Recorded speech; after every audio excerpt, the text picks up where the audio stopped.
All right, well, if you happen to miss it, we actually got a brand new open world survival game earlier this year. It goes by the name Soulmask. It first came to early access back in May and was pretty much immediately well received, getting very positive user ratings over on Steam. The game was a pleasant surprise for fans of the survival genre, taking some of the core elements that people enjoy about it and adding a few unique twists. So today's video is sponsored by Campfire Studios. They asked me to give you an overview of the game, along with covering their biggest update since the game came to early access, titled Wild Ride, which adds a bunch of new content and features and just launched earlier this week. Okay, so let's start off with the basics of what is Soulmask. Now, it's got the fundamentals of any survival crafting game pretty much out the gate. You're going to start off waking up with nothing, and then, of course, as you expect, from there, you're going to start off by gathering the basic level resources, using those to craft items, getting armor and weapons, and then making yourself better to progress even further. So you're going to start off picking up sticks and some rocks. This is going to let you make a hatchet and an axe. And then from there, you can craft your first campfire, start cooking some food, drinking some water. You'll start the foundations of your base, going with the actual foundations, then building walls and roofs, and then placing down all your various early production and crafting stations. So you set up that base of operations, you gather the materials that you need for that very first tier of armor and weapons,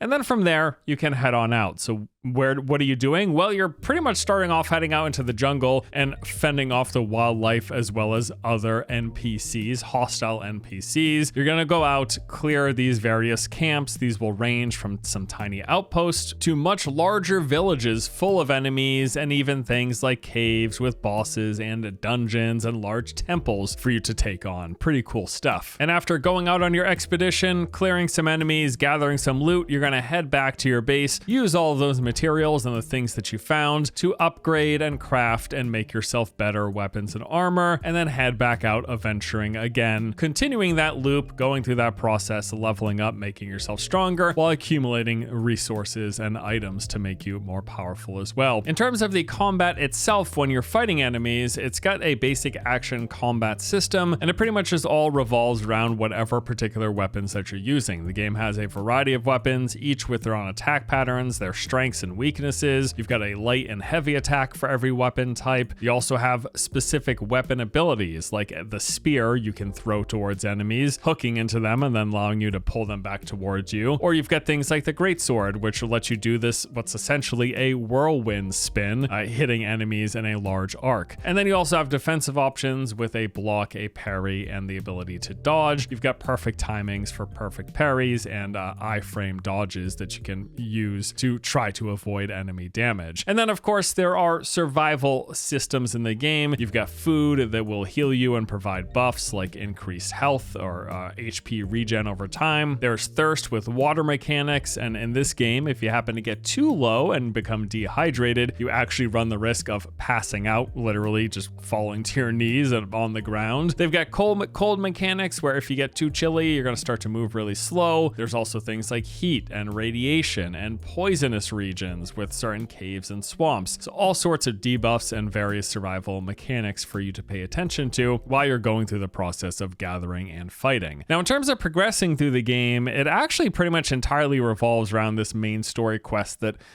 is essentially a long tutorial. From the very beginning all the way to the end of the game, you've got this series of quests guiding you through every major feature, content type, zones, systems, mechanics, points of interest. Everything there is to know about the game can be experienced and taught by going through this main quest line. So you start off on the beach like we mentioned, and it'll teach you, hey, harvest this stuff, engage with the basic fundamentals of these survival systems, and then go ahead and craft your armor, make your weapons, and put together those base components. And then from there, you are guided to the nearby dungeons, you're taught about the mask and tribe systems, you're introduced to the game's bosses, and even the public event system. And also, interestingly enough, is that this entire main story quest is totally optional. If you happen to join a server and you're playing with your friends, you can just have them show you the ropes as well right out the gate after you wake up on the beach. Or you can take your time progressing through it on your own stage, no matter how far along the server itself has progressed, it's all individualized as well, which is a nice thing to see them do. Now, what sort of things are you going to be seeing and doing while you're exploring the world? Well, there's quite a few different points of interest and places to see. You've got things like the barbarian points of interest. These include camps. This is where you're going to find scouts, and they sort of act like the Ubisoft style towers, which will reveal everything in the map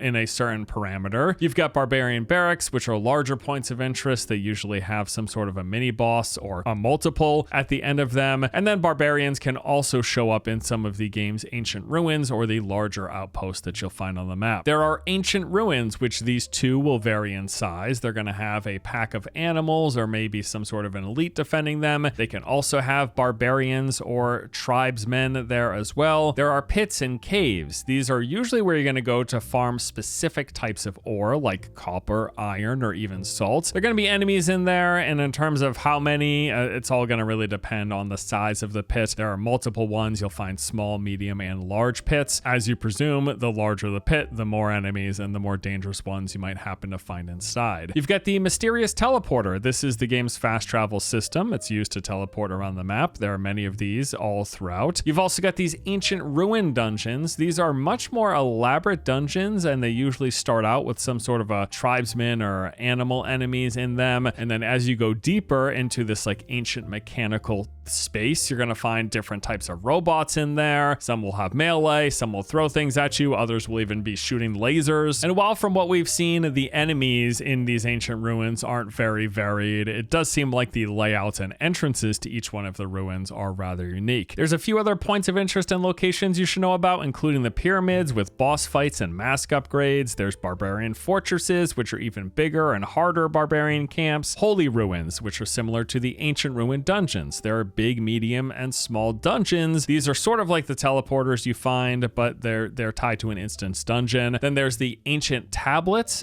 This is where you get tech points and blueprints for items scattered all around the map and sometimes inside of other points of interest. Now, in addition to that stuff, we've got the basics of like a survival crafting game. Soulmask also has those two rather unique features to them, and those being the mask system as well as the tribes. Starting with the masks, you are basically playing as a mask. Now, you do start off with a specific character that wakes up on the beach, and then you go about doing your stuff. But then once you're introduced to the tribe system, at that point, you can swap who you are. Instead of playing as that starting character, you can choose to use your soul mask, put it on a tribesman that you have in your tribe, and then you're going to play as them. So this is used for you to take control of anybody that you have acquired and brought into your tribe. Now, the mask will determine a general build as well. There are actually 10 different masks in the game currently. Here are some examples. There is a stealth focus mask called Conquest. It's got nodes that make you make less noise, increase your backstab damage. The mimicry skill grants lifesteal or a 20% chance to lower enemy resilience. Or the Shadow Walker mask is another example, which has things like increased crit chance, backstab damage, and an invisibility. Now, as you progress through the game, you're going to be enhancing your mask, making it stronger, as well as also unlocking new features, buffs, and mechanics. And then there is the tribe system, which plays directly into that. So essentially, you're building a stable of helpers and other playable characters. So while you're playing the game, you're going to find NPCs out in the wild, and you can capture them and then take control of them.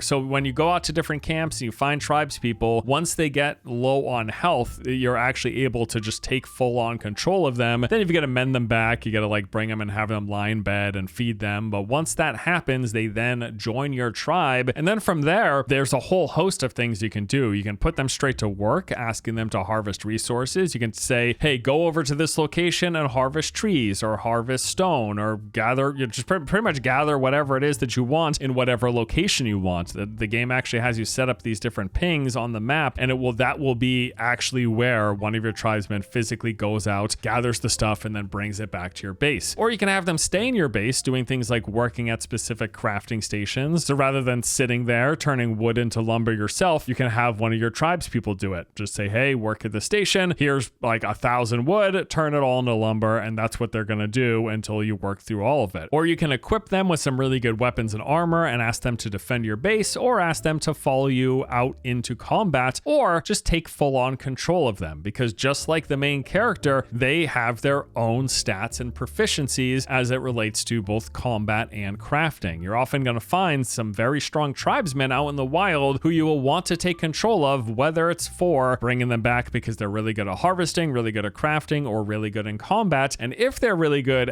in combat, maybe you want to take control of them before you head towards a boss fight, take advantage of their increased stats, whatever those happen to be. You're going to want to recruit the best tribesmen for certain things, almost like Pokemon style. You're trying to find ones that are really good at specific things. You can scan tribesmen you found out in the wild, which will help you determine whether or not it's got the stats that you happen to want. And if you say happen to find a master crafter or master bowman, those are the kind that you're going to want to make sure you take back with you. There are also systems to save and revive your best tribesmen so that if you happen to have them die for whatever reason, because you had control of them, because they were defending your base, because they got attacked by a puma while they were harvesting, or fending off an invasion of enemy NPCs, whatever the case, there are systems where you can save your favorite tribesmen so that they're not gone forever, right? There's the crafting progression stuff as well I want to mention. You start with very little, you go through that basic loop of making the basic tools on the beach and then getting better. Well, the game doesn't keep you there for too long at that introductory tier. You're making stone tools in the minutes as the game begins, but then almost immediately you're onto bone tools, and the progression is actually rather quick through those early tiers. Now, one of the main things that you're progressing in this game is what's known as your awareness strength, and this is basically like your mask level, your main character level, and you increase that strength by clearing those camps and other points of interest that we mentioned. As you level up and progress and clear more camps and find new resources, you progress through the ages or the different tiers,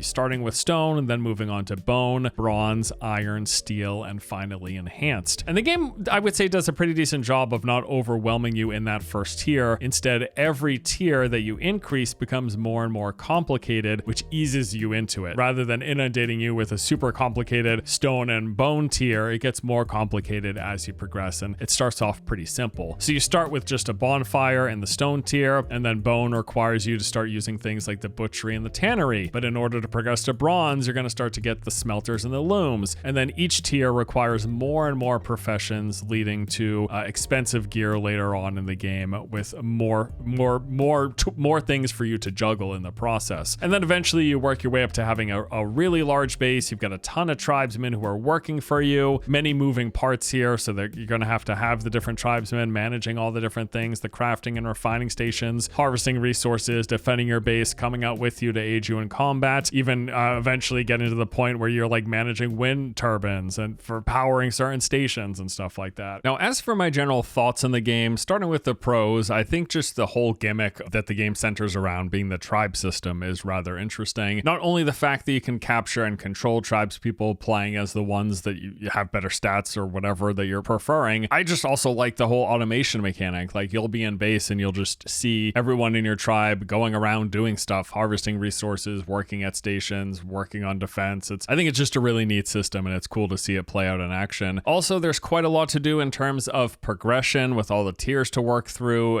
that simultaneously has you moving through the game as you unlock those tiers. This is a big hook that keeps people coming back to these games, and they have quite a bit of progression here in this one. Soulmask has just a whole heck of a lot of things for you to explore. For one, the map is absolutely massive. It's got that variety of biomes, so there's different places for you to check out. And then in those biomes, a fair amount of points of interest, and probably my favorite thing is the dungeons. Exploring those has been a lot of fun. And just in general, it seems like the game has a nice mix of both PvE and PvP, so there's something there for you depending on what you prefer. Now, as to the points of feedback, number one is that the progression on official servers feels very slow, a tad grindier than I prefer. For that reason, we ended up playing on unofficial servers where we could get the rates boosted, and it just felt a lot better moving through the tiers. While the map is very large and there are points of interest and stuff scattered throughout, I would like to see some more variety, not only in the different types of points of interest and events, but also like to see a more numerous and more variety of bosses. I think that would be great, some great additions if they could work on that. There are some balancing issues as well with progression,